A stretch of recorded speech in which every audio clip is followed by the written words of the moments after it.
இனிமே கண்ணை மூடிட்டு கடலை எண்ணெய் வாங்கலாம்.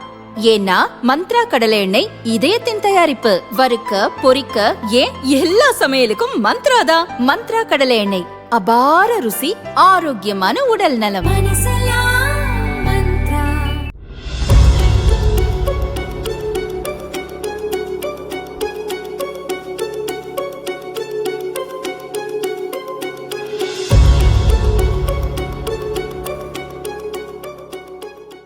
ஈரான் அமெரிக்கா இடையே நடைபெற்ற போர் தற்காலிகமாக நிறுத்தப்பட்டிருக்கிறது. போரை நிரந்தரமாக முடிவுக்கு கொண்டு வருவதற்காக இரு நாடுகளும் பாகிஸ்தானில் பேச்சுவார்த்தை நடத்தின. முதல் சுற்றில் எந்த முடிவும் எடுக்கப்படவில்லை. இரண்டாவது சுற்று பேச்சுவார்த்தை நடைபெற இருந்த நிலையில் அமெரிக்க குழு செல்வதை அதிபர் டிரம்ப் திடீரென தடுத்தார். ஈரான் பேச்சுவார்த்தை நடத்த விரும்பினால் எங்களிடம் வரட்டும் அல்லது எங்களை அழைக்கட்டும் என டிரம்ப் கூறியிருந்தார். இது தவிர ஹார்முஸ் ஜலசந்தியை அமெரிக்கா தனது கட்டுப்பாட்டில் கொண்டு வரும் வேலையில் இறங்கியிருக்கிறது. இது ஈரானுக்கு பிடிக்கவில்லை. அமெரிக்காவின் அச்சுறுத்தல் மற்றும் அழுத்தத்துக்கு பயந்தெல்லாம் பேச்சுவார்த்தை நடத்த முடியாது என ஈரான் அதிபர் மசூத் பெஷஷ்கியான் கூறினார்.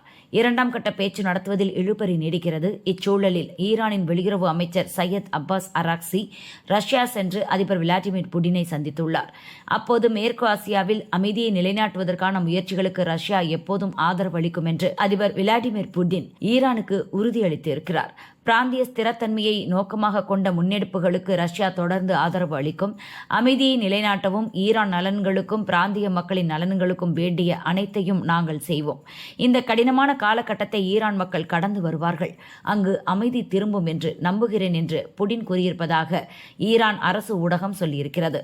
ஈரான், ரஷ்யா இரண்டு நாடுகளுமே அமெரிக்கா மற்றும் ஐரோப்பிய நாடுகளின் பொருளாதார தடையை எதிர்கொண்டு இருக்கின்றன.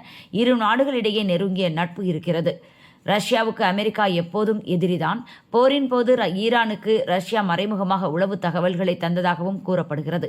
இப்போது அமைதி பேச்சுவார்த்தை தடைப்பட்டுள்ள நிலையில் ஈரானுக்கு உதவ தயாராக இருப்பதாக கூறி ரஷ்யா என்ட்ரி கொடுத்து இருப்பது இந்த விவகாரத்தில் எந்த மாதிரியான தாக்கத்தை ஏற்படுத்தும் என்பதை பொறுத்திருந்துதான் பார்க்க வேண்டும்.